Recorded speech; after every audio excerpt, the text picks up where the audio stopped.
주후 2022년 3월 17일 누가복음 22장 1절부터 13절까지 묵상 나눔하겠습니다. 6월절이 다가오고 있을 때 가룟 유다가 대제사장들과 서기관, 경비대장들에게 돈을 받고 예수님을 넘겨주기로 약속합니다. 예수님은 베드로와 요한에게 6월절을 준비하라고 말합니다. 예수님의 말씀대로 그들은 물 한 동이를 가지고 가는 사람들을 만나 큰 다락방에서 6월절을 준비합니다. 네, 6월절을 준비하시는 예수님. 6월절에 어린 양 되신 예수님. 6월절 패스오버. 우리를 구원하신 절기 중에 어떻게 보면 가장 의미 있는 절기라고 볼 수 있죠. 네, 그 6월절이 다가오고 실제 이제 어린 양 예수님이 그 십자가를 준비하고 있는 모습입니다. 대제사장들과 서기관들은 예수님을 어떤 방법으로 죽일까 궁리했다라고 2절에 나와 있습니다. 그렇지만 그들은 백성들이 두려웠다. 많은 백성들이 예수님을 따랐기 때문이죠. 3절에 보면 12제자 중 유다에게 사단이 들어갔다라고 나와 있는데요. 요한복음에는 이 표현을 예수를 판 가룟 유다에게 그 마음에 예수를 팔 생각을 넣었더라. 사단이 가룟 유다에게 예수를 팔 생각을 넣었더라. 이렇게 표현하고 있습니다. 예수님을 우리가 어떤 생각, 작은 생각을 하나 우리가 받아들임으로 인해서 그것이 우리의 행동으로 연결되는 것을 우리는 보게 됩니다. 그래서 C.S. 루이스가 이런 말을 했었죠. 새가 머리 위로 지나가서 똥을 싸는 게 우리가 머리에 그 똥이 묻는 거를 우리는 피할 수는 없다. 하지만 새가 내 머리 위에 앉아서 새 집을 만들고 둥지를 까고 새끼를 까고 살게 하는 것은 우리가 그것을 막을 수 있다라는 이런 식의 표현을 했죠. 굉장히 중요한 또 저도 공감이 많이 되는 말인데요. 우리가 작은 생각을 우리가 받아들이는 것, 스쳐 지나가는 것, 어떤 음란한 생각이 드는 것, 어떤 본능적인 욕구가 생각으로 스쳐가는 것, 그것조차 우리가 막을 수는 없죠. 네, 하지만 우리가 그럴 때 분별해서 그 생각을 걷어내는 것은 충분히 우리가 할 수 있습니다. 예수님의 이름으로, 그리고 우리에 대한 비전과 꿈으로 그것을 걷어내고 하나님 앞에 십자가 앞에 다시 우리의 마음을 새롭게 하는 것은 충분히 가능합니다.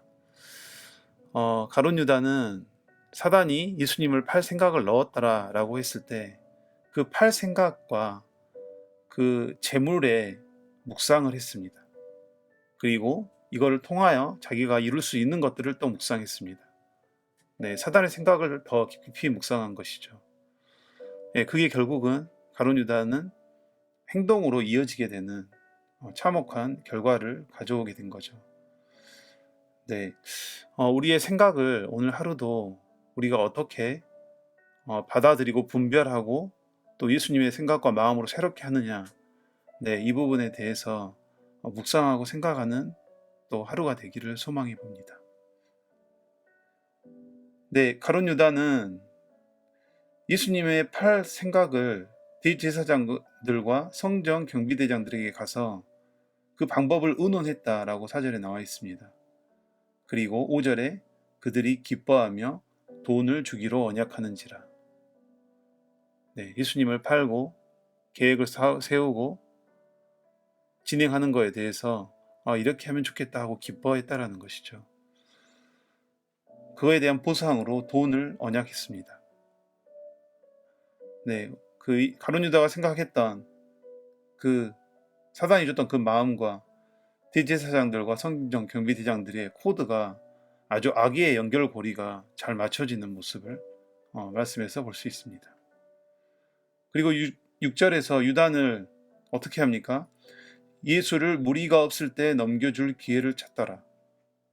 우리가 어제 묵상해 보면 예수님은 낮에는 성전에 가서 말씀을 가르치시고 밤에는 감난산에 가서 쉬셨다라는 말씀이 있었는데요. 유다는 너무 잘 알고 있는 것이죠. 예수님의 일상을, 12제자로서 예수님이 하루를 어떻게 보내는지 잘 알고 있는 거죠. 그리고 그 낮에 성전에서 말씀을 가르칠 때는 아침 일찍부터 많은 사람들이 예수님의 말씀을 듣기 위해 왔었다라고 했습니다. 그때는 어떤 방법을 찾을 수 없었겠죠. 가룟 유다는 언제 예수님이 홀로 계시는지, 주변에 사람이 없는지를 잘 알고 있는 사람이었습니다. 그래서 무리가 없을 때 넘겨줄 기회를 찾았다라고 말합니다. 우리가 대부분 예수님이 나 혼자 있을 때, 아무도 보는 이 없을 때 나는 누구인가, 우리가 은밀한 죄, 그리고 우리가 욕망을 쫓아가는 옳지 않은 모습들을 하는 것은 대부분 사람들의 눈을 피해서 하는 것이죠. 네, 가룟 유다 역시 이런 코람데오의 신앙, 하나님 앞에서 나의 신앙, 내가 사람에 보이는 것에 의해서 행동이 바뀌는 것이 아닌 나와 하나님 앞에서의 신앙, 이 부분을 묵상해 봅니다. 예, 가족이 코로나에 걸려서 일주일 넘게 지금 스튜디오 혼자 있습니다. 이 좀 무료함과 이제 좁은 공간에서의 오랜 시간을 보내는 것에 대한 좀 어려움도 있지만, 하지만 이 안에서 또 이 시간을 통한 훈련을 생각해 보고 있습니다. 네, 그리고 좀 더 제가 이제 하나님과의 코람데오의 신앙, 하나님 앞에서의 나의 모습, 이것들을 조금 더 생각해 보고 있습니다. 네, 좋은 시간이고 유익한 시간이라고 생각이 되어집니다. 네, 후반부에 보면 6월절 식사를 준비하는 모습을 보게 되는데요. 예수님께서 베드로와 요한을 보내어 6월절을 준비하라, 이렇게 말합니다. 사실 그 6월절이 굉장히 의미 있는 거지만 제자들마저도 6월절에 대한 준비가 없었던 것 같습니다.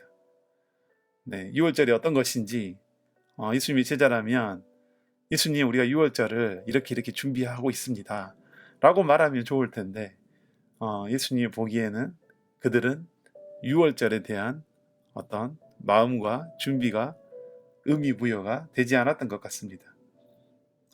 9절에 말합니다. 제자들이 어디서 준비하시기를 원하십니까? 그래서 예수님께서 구체적으로 말해 주시죠. 그리고 나서 다락방에 모여서 거기에서 준비한다, 이렇게 오늘 말씀이 나옵니다. 예수님께서 여기서 이제 최후의 만찬을 하게 되죠, 제자들과. 요한복음의 말씀에 보면 이 부분에서 자기 사람들을 끝까지 사랑하셨다. 요한복음 13장에 보면 6월절 전에 예수께서 자기가 세상을 떠나 아버지께로 돌아가실 때가 이른 줄 아시고 세상에 있는 자기 사람들을 사랑하시되 끝까지 사랑하시니라, 이렇게 말씀합니다. 우리가 사랑하는데 끝까지 사랑하는 것, 제자들이 정말 예수님의 마음을 다 알지 못했지만, 그리고 그 예수님 자신을 팔 자가 그 옆에 있는 걸 아셨지만 예수님은 만찬을 하고 6월절에 만찬을 하고 그리고 그 제자들의 발을 씻겨줍니다. 네, 예수님의 이 희생과 섬김, 끝까지 사랑했다.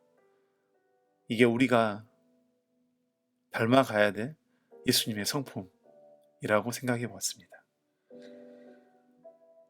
네, 6월절에 어린 양 되신 예수님, 그것을 통하여서 우리가 새 생명을 얻었습니다. 우리가 죽을 수밖에 없는 저희가 예수님의 십자가 사랑으로, 그 어린 양의 희생 제물로 드려짐으로 인해서 우리가 새 생명을 얻었다는 이 구원의 감격이 우리 안에 6월절의 의미로 새롭게 살아나기를 소망해 봅니다. 네, 코로나가 지금 60만 명 가까이 하루에 이렇게 확진자가 나온다고 하네요. 네, 우리가 정말 기도해야 될 부분들이 많이 있는 것 같습니다.